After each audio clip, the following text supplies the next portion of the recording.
ನಮಸ್ಕಾರ. ಎಸಿದು ಒಂದು ಡೇ 13 ಆಗಿರುತ್ತೆ. ನನ್ನ ಆ್ಯಸ್ ಯೂಶ್ವಲ್ ಮಾರ್ನಿಂಗ್ ರೂಟೀನ್ಸ್ ಎಲ್ಲ ಕಂಪ್ಲೀಟ್ ಮಾಡಿದೆ. ಬ್ಯಾಕ್ ಪೈನ್ ತುಂಬ ಹೆವಿ ಆಗಿಬಿಟ್ಟಿದೆ. ಐ ಡೋಂಟ್ ನೋ ಯಾಕೆ ಅಂತ, because of this exercise R may be, ಗೊತ್ತಿಲ್ಲ ನನಗೂ. ಆ್ಯಂಡ್ ಅದಲ್ಲದೆ ಅನಸ್ತೇಷಿಯಾ ಪಾಯಿಂಟ್ ಇದೆಯಲ್ಲ, ಹೆವಿ ಅಂದರೆ ಹೆವಿ ಪೇಯ್ನು, ಬಿಕಾಸ್ ಈ ಚಳಿಗೂ ಏನೋ. ಬಟ್ ಸ್ಟಿಲ್ ನನ್ನ ವರ್ಕೌಟ್ನ ನಾನೆಲ್ಲೂ ಬಿಡಬಾರ್ದು ಅಂತೇಳಿ ಒಂದು ಸ್ವಲ್ಪ ಮೈಲ್ಡಾಗೆ ಮಾಡ್ತಿದ್ದೀನಿ.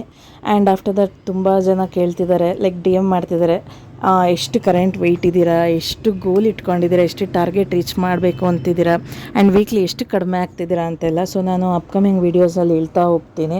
ಆ್ಯಂಡ್ ಈವನ್ ನಾನು ನನ್ನ ವೆಯ್ಟ್ನ ಲೈಕ್ 1 ಮಂತಿಗೆ ಎಷ್ಟು ಕಡಿಮೆ ಆಗಿದ್ದೀನಿ ಅಂತ ತೋರಿಸ್ಬೇಕು ಅಂತಿದ್ದೀನಿ. ಸೊ ಆ ದಿನಾನು ಹತ್ರದಲ್ಲೇ ಇದೆ. ಆ್ಯಂಡ್ ಆಫ್ಟರ್ ದಟ್ ನನ್ನ ಮಗನ್ನ ಸ್ಕೂಲಿಂದ ಕರ್ಕೊಂಬರಕ್ಕೆ ಹೋಗಬೇಕಾಗಿತ್ತು, ಬಿಕಾಸ್ ಇವತ್ತು ವ್ಯಾನ್ ಬರ್ತಾ ಇರಲಿಲ್ಲ. ಆ್ಯಂಡ್ ಆಫ್ಟರ್ ದಟ್ ವಾಪಸ್ ಬಂದಮೇಲೆ ರೆಡಿ ಮಾಡಿಸಿ ಅವನ್ನ ನಾನು ರೆಡಿ ಆಗ್ತಿದ್ದೆ, ಬಿಕಾಸ್ ನಮ್ಮಮ್ಮ ಅಂಗಡಿ ಪೂಜೆ ಇದೆ ಬನ್ನಿ ಅಂದಿದ್ರು. ನಾನು ಮನೆಗೆ ಹೋಗಿ ಸುಮಾರು ಹತ್ರ 1-2 ಮಂತ್ಸ್ ಆಗಿಬಿಟ್ಟಿತ್ತು. ಆ್ಯಂಡ್ ಆಫ್ಟರ್ ದಟ್ ನಮ್ಮ ಮನೆಯವರು ಅದಕ್ಕೆ ನೀವು ಹೋಗಿರಿ, ನಾನು ಬಂದು ಅಲ್ಲೇ ಜಾಯ್ನ್ ಆಗ್ತೀನಿ ಅಂದರು. ಹೋದ್ವಿ, ಒಂದು 6 ಗಂಟೆ ಅಷ್ಟರಲ್ಲಿ ಹೋಗಿ ಪೂಜೆ ಎಲ್ಲ ಮಾಡಿ ಮುಗಿಸಿದ್ರು. ನಾವು ಆಯಿತು ಅಂದ್ಬಿಟ್ಟು ಪೂಜೆ ಎಲ್ಲ ಮುಗಿಸ್ಕೊಂಡು, ಇವ್ರದ್ದು ಬಂದು boutique, rental as well as sales ಕೂಡ ಇದೆ.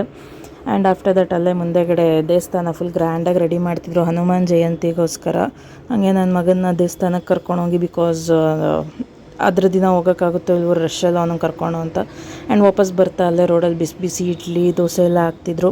ಹಾಗೆ ಆನ್ ದ ವೇ ಪಾರ್ಸೆಲ್ ತಂದು ತಿಂದು ಮಲಗಿದ್ವಿ. ಅಷ್ಟೇ ಇವತ್ತಿಗೆ, ಮತ್ತೆ ಸಿಗೋಣ.